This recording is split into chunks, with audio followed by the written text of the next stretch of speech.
ডিগবৈৰ বিধায়ক সুৰেন ফুকনে ছাত্ৰ-ছাত্ৰীসকলক স্কলাৰশ্বিপৰ চেক আৰু ৭৫গৰাকী ৰোগীক বিভিন্ন ৰোগৰ চিকিৎসাৰ কাৰণে চেক প্ৰদান। আজি দুপৰীয়া বিধায়ক সুৰেন ফুকনে নিজ গৃহ সমষ্টিৰ কিছু ছাত্ৰ-ছাত্ৰীক স্কলাৰশ্বিপৰ চেক প্ৰদান কৰাৰ লগতে ৭৫গৰাকী ৰোগীকো বিভিন্ন ৰোগৰ চিকিৎসাৰ বাবে মুখ্যমন্ত্ৰীৰ সাহায্য পুঁজিৰ পৰা ১০,০০০ৰ পৰা ৫০,০০০লৈকে চেক বিতৰণ কৰে। গতিকে মুখ্যমন্ত্ৰী ডাঙৰীয়া যোৱাকালি এই চেকখিনি প্ৰায় মই অলপ আগতে পাইছে আপোনাক অহা পাছতে ৮টা চাৰে ৮টা বজাত পাইছে। গতিকে বিশেষ দুখন মিটিং আছিলে সেইকাৰণে গ'লোঁ। গতিকে মই ভাবিছোঁ যিখিনি অনুদান আপোনালোকে পাব নিশ্চয় অকণমান হ'লেও আপোনালোকে সকাহ পাব। আৰু মাননীয় মুখ্যমন্ত্ৰী ডাঙৰীয়াই ইতিপূৰ্বে যোৱা মোৰ ৮ বছৰীয়া কাৰ্যকালত প্ৰায় ৪ কোটি টকা দিছে আৰু প্ৰতিটো টকাই মই বিভিন্ন ৰোগত আক্ৰান্ত কেঞ্চাৰ পেচেণ্ট, হাৰ্টৰ, নাৰ্ভৰ, জ্বলি যোৱা, ব্ৰেইন টিউমাৰ এনেকুৱা ৰোগীক দিয়া হৈছে আৰু বহু দুখীয়া ছাত্ৰ ছাত্ৰীক স্কলাৰশ্বিপো দিয়া হৈছে। গতিকে মই ভাবোঁ নিশ্চয় আপোনালোকৰ কাৰণে এটা সকাহ হ'ব।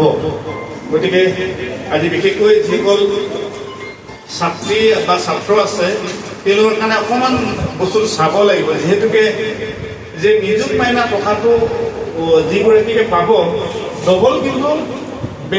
উক্ত অনুষ্ঠানত বিজেপিৰ কৰ্মকৰ্তাসকলৰ উপৰিও স্থানীয় ৰাইজ উপস্থিত থাকে। আৰ্থিকভাৱে দুৰ্বল পৰিয়ালক সকাহ দিয়াৰ উদ্দেশ্যে বিশেষকৈ এই চেক বিতৰণ কৰা হৈছে বুলি বিধায়ক ফুকনে সদৰি কৰে। তদুপৰি ডিগবৈৰ বিধায়ক ফুকনে কয় যে ডিগবৈ সমষ্টিৰ প্ৰতিগৰাকী আৰ্থিকভাৱে দুৰ্বল পৰিয়াল তথা তেওঁলোকৰ ঘৰৰ সদস্যৰ পঢ়াৰ পৰা চিকিৎসা কৰালৈকে যাতে কোনো অসুবিধা নহয় আৰু তেওঁলোকেও সুখ শান্তিৰে জীয়াই থাকিব পাৰে তাৰ বাবেই এনে আৰ্থিক সাহায্য বিতৰণ কৰে বুলি সাংবাদিকৰ আগত সদৰি কৰিছে।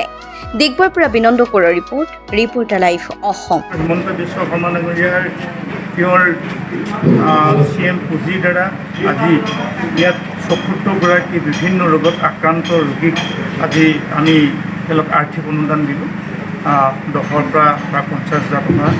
গতিকে যোৱা সময়ছোৱাটো যোৱা ৮ বছৰত আমি ৪ কোটি টকা দিছোঁ আৰু আমি দেখিছোঁ যে বহু দুখীয়া যি নিচলা যিবিলাক আমাৰ বিভিন্ন ৰোগত আক্ৰান্ত টকাৰ অভাৱত মৃত্যুমুখত পৰে, তেওঁলোকে ট্ৰিটমেণ্টৰ অভাৱত মৃত্যুমুখত পৰে। সেইকাৰণে মাননীয় মুখ্যমন্ত্ৰী ডাঙৰীয়াই যোৱা কাৰ্যকালতো তেখেতে যেতিয়া বিত্তমন্ত্ৰী আছিলে তেতিয়াও সেইটো সমস্যাটো আমাক এই বিভিন্ন ৰোগীত আক্ৰান্ত আৰু মেধাৱী ছাত্ৰ ছাত্ৰীসকলৰ মাজত স্কলাৰশ্বিপ দিব লাগে বুলি আমাক ৫০ লাখ টকা দিছিলোঁ আৰু ইয়াৰ ১০০% আমি তেওঁলোকৰ মাজত আমি বিতৰণ কৰিছোঁ। আজিও আমি প্ৰায় ১৬ লাখ টকা দিছোঁ আৰু আশা ৰাখিছোঁ এইখিনি টকা তেওঁলোকে নিশ্চয় কিঞ্চিত মানুহ হ'লেও তেওঁলোকৰ সকাহ পাব বুলি আশা ৰাখিছোঁ। আৰু এই চেগতে মাননীয় মুখ্যমন্ত্ৰী ডাঙৰক আমি ধন্যবাদ দিছোঁ। তেখেতৰ যিখিনি সহযোগিতা সেইখিনি সকলো যি দৰিদ্ৰ যিসকল ছাত্ৰ ছাত্ৰী আছে, মেধাৱী ছাত্ৰ ছাত্ৰী আছে বা আমাৰ যিসকল ৰোগী আছে বিভিন্ন আক্ৰান্ত কেঞ্চাৰ ৰোগী, হাৰ্টৰ ৰোগী, ব্ৰেইন টিউমাৰ তেখেতসকলে ধন্যবাদ দিছে মুখ্যমন্ত্ৰীৰ পৰা। Reporter live Assam.